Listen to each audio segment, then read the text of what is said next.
Hello! Welcome to A9AYTZ2X70, the best among the best. My name is Julie and I will be your instructor as we read through Special Education, Exceptional Children in the Classroom essay. The article source is embedded in the video description below. Feel free to read along. Please note that you can get a custom, plagiarism-free essay for as little as $10 a page at A9AYTZ2X70. The link is in the description. Abstract instructional practice designed to be effective in the mainstream inclusion classroom environment must be one that is readily adaptable yet one that is sensible in its application in this unique and exceptional classroom setting. Although there are complications and difficulties inherent in teaching in this environment, the ultimate rewards, as well as the daily ones, are motivational and inspirational to the educator who strives toward excellent instructional provision. The philosophy of the educator in this type of classroom must be able to tuck and roll, if you will, as they must be able to think on their feet and adapt quickly and often to the needs of the individual student. This work takes a close look at instructional and behavioral strategies, including a personal opinion on collaborative and consultative teaching and a few varying philosophies and what critics of the mainstream inclusion environment have stated.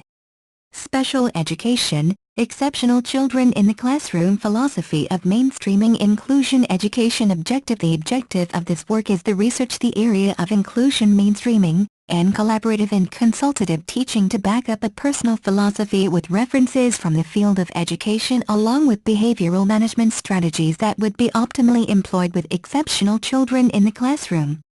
Introduction. Mainstreaming or inclusion is an educational practice places the special needs students in regular classrooms with their peers to the maximum appropriate extent. Mainstreaming or inclusion has been an educational practice that has been the source of much conflict within schools and for parents of handicapped students.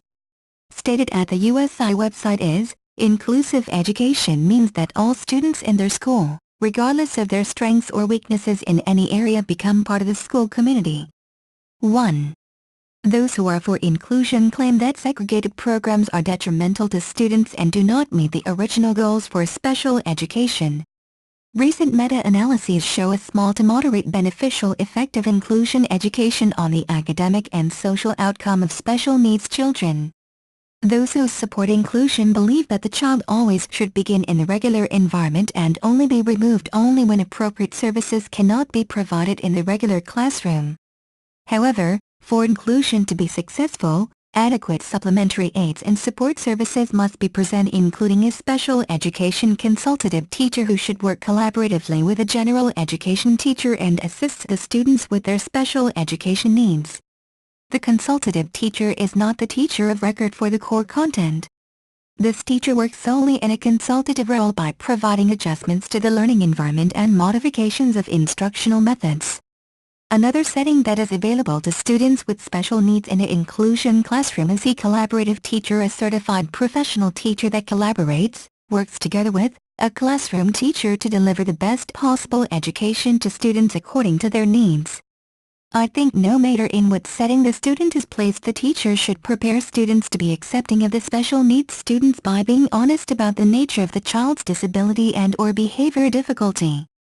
Although inclusion seems like a great idea that should be of some form of benefit for all involved, if not handled properly it can become a very stressful situation.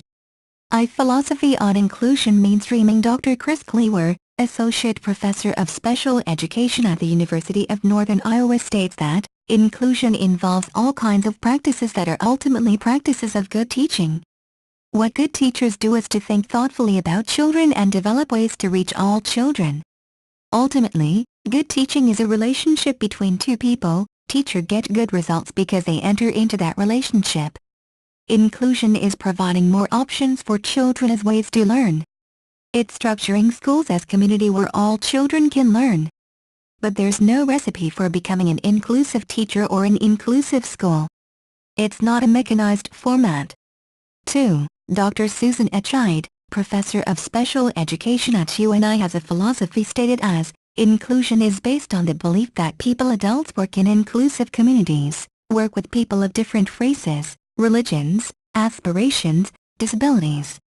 In the same vein, children of all ages should learn and grow in environments that resemble the environments that they will eventually work in.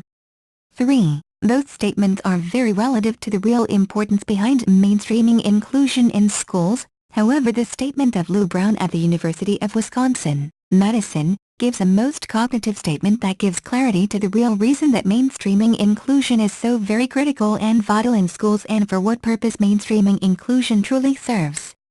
Consider Brown's statement of philosophy concerning mainstreaming inclusion. The millions of non-disabled students currently enrolled in schools are future firefighters, nurses, store clerks, teachers, job coaches, legislators, secretaries, physicians, school board members, employers, voters, doctors, lawyers, budget determiners, policy analysts, co-workers, police officers, and taxpayers. Approximately 15% of them will become parents of children with disabilities.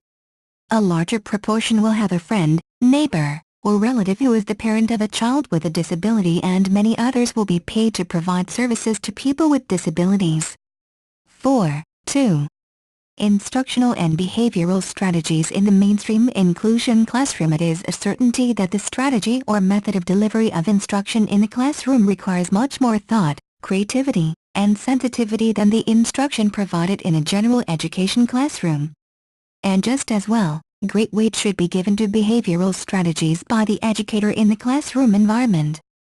Problem students in the mainstream inclusion classroom can be handled through use of the following aids. 1. Connect with the student. This assists the student in feeling more positive toward the teacher in the classroom.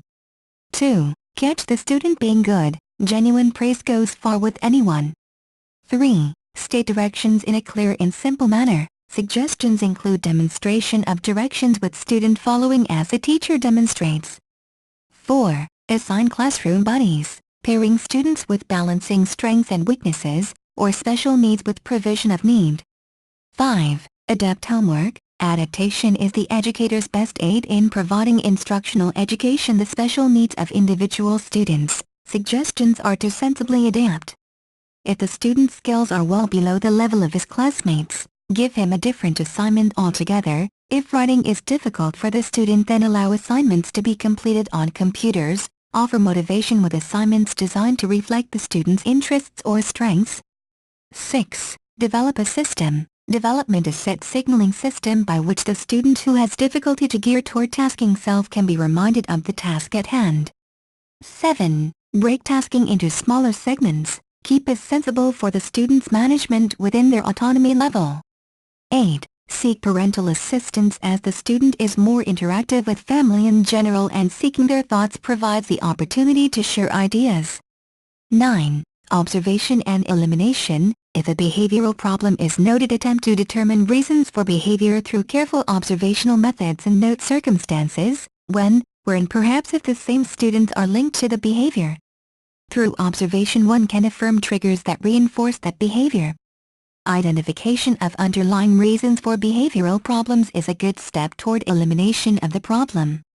When having identified a behavioral issue, then a modification strategy can be implemented to bring improvement to or elimination of an inappropriate behavior. Stressed are rewards, either or privileges or materially based, if progress is demonstrated. Paraphrased, Shore, 2005, 3. Inclusion, criticism. Critics state that inclusion effectively rids teachers of standards by base to instruct students.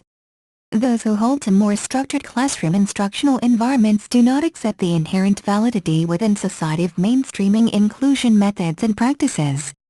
Summary and conclusion. Instructional strategies and behavioral strategies are important in the classroom because the ultimate goal in this instructional learning environment is primarily the education of young community members, preparing them for their ultimate role within the community in their adulthood.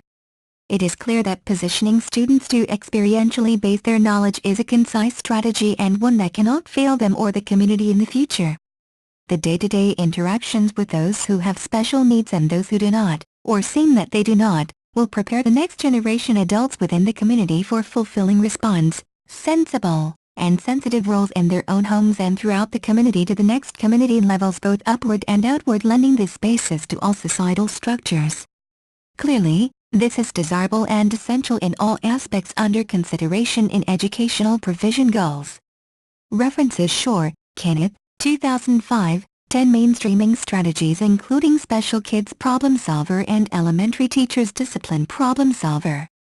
Dr. Ken Shore's Classroom Problem Solver, Education World Online available at http://www.educationworld.co.ma/Shore 64. Philosophy of Inclusion, 2005. Definition of inclusion located at http://www.uniedges/co-inclusion philosophy. HTML. Accommodating All Children in the Early Childhood Classroom, 2005, Circle of Inclusion homepage, Accommodation, Accessibility and Awareness online available at http://circleofinclusion.org English Accommodating Index. HTML Crawford, Donald B. Ph.D. 2005, Full Inclusion, One Reason for Opposition online at http://my.exccpc.com/presswisinclus. HTML. Inclusion, 2005, National Education Association Works for Me online available at http://www.nia.org Tips Manage Inclusion. HTML1, UNI website online at http://www.unieduco-inclusion/2, UNI webpage online available at http://www.unieduco-inclusion philosophy. HTML3, EBID. 4. EBID. Thank you for taking your time to listen to me. I hope you enjoyed learning about special education, exceptional children in the classroom essay as much as I did. Kindly remember that you can get a custom, plagiarism-free essay at All A+ Essays for as little as $10. The link is in the description. See you next time.